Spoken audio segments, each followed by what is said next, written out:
Hey there, what is up, plant community? Green Thumb here. So, I decided that today it's just going to be a double whammy video of hydrangeas because I'm going to have 2 days off. So, I'll be posting videos about hydrangeas these 2 days, and then I'll have the weekend off and maybe I can get some more videos out there. So anyways, today's video is going to be on the common, widely grown European hydrangea.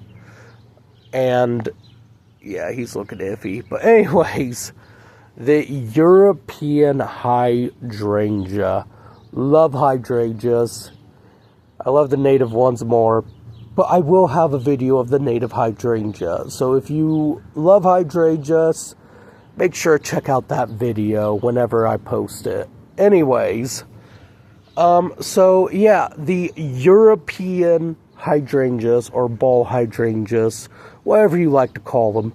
So, how to care for the hydrangeas. So, most of your hydrangeas you're going to get will come from Mother's Day, Valentine's Day, and things like that. Even in the garden center during the gardening season, depending on where you go. Walmart surprisingly has them. A lot of people's been really wanting hydrangeas this year. So, these are big leaf hydrangeas, European hydrangeas. So, what is to know about them?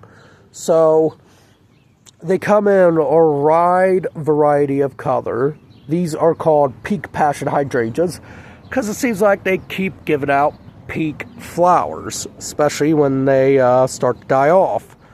So, the flowers will start off green when they come out, and then they'll bloom into a more pinkish color, bluish color. Now, how do you change the color of your hydrangeas? You could change them by making the soil more acidic. I'm not doing that. I don't feel that I need to do that for a plant whenever it should be more adjusted for here. Anyways, so yeah, I'm not going to mess with the color of the plant. So if you have a blue one, if you don't want to mess with the soil color, well, not color, but the acidity of the soil, you know what I'm trying to say. You can correct me in the comments if you want, but if you correct me, you pretty much know what I was trying to say. So anyways, so yeah, just know if you get a blue hydrangea, no, it probably will turn pink.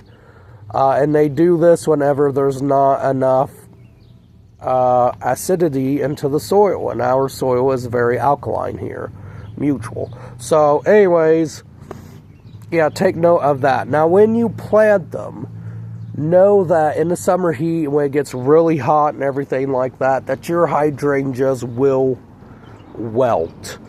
Their leaves will droop. And why will they droop? Because they want moisture. They're going to want a lot of moisture. I say use liquid fertilizer and fertilize them every 2 weeks.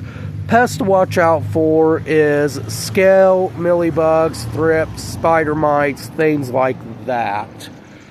So yeah, and the thing you might want to do is wherever you plant a hydrangea, unlike this one over here, because I still have to get this area mulched, is you're going to have to put mulch around it or just keep it well watered. You could also put hydro spikes around it, but beware, the bigger the plant, the more hydro spikes you're going to have to put to keep that soil moist. Or damp. I know some people don't like the word moist, so yeah. Anyways, so that's one thing you're going to want to do. Now, where they grow is underneath the canopies of trees.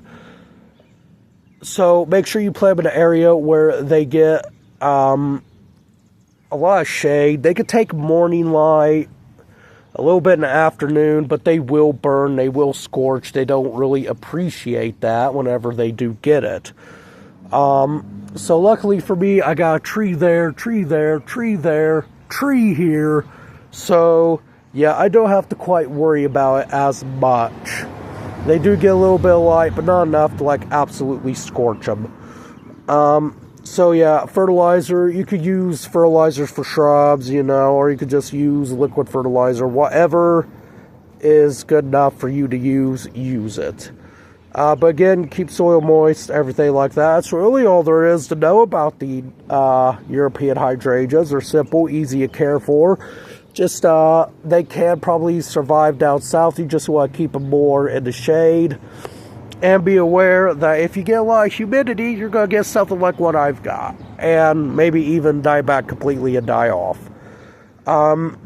They're not real good in drought either. So in case of scenarios with drought, unlike the oak leaf, which will do better for you, if you go into drought, once well established, it will be alright. These guys, probably not so much. But yeah, these are European hydrangeas.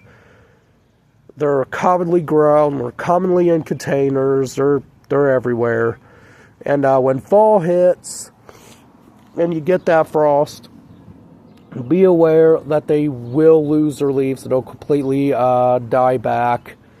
And when they die back, you should get starch from the stems again. If not, you could just cut all them stems back and you should just get the cut back from the ground. If not, then, well, the winter was too brutal and there ain't much you could do besides get a new one, which isn't going to be difficult depending on where you live.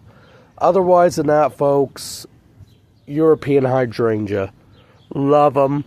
Gotta get them. Nice bushy look to them when they get bigger. And they have beautiful, beautiful flowers. Just not really good for the pollinators.